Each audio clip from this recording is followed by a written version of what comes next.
The Ministry of Road Transport and Highways has greenlit a significant development initiative in Manipur, approving 50 national highway projects spanning a total length of 1,026 kilometers in Northeast region.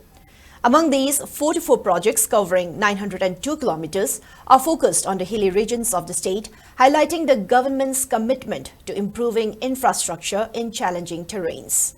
For the upcoming annual plan of 2024-25, the ministry has earmarked 2 additional national highway projects worth rupees 1,350 crore, specifically targeting a length of 90 kilometers in hilly areas.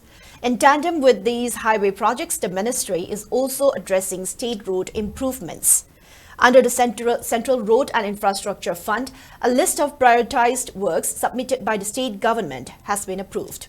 Out of 111 proposed works, 57 have received the green light based on their priority.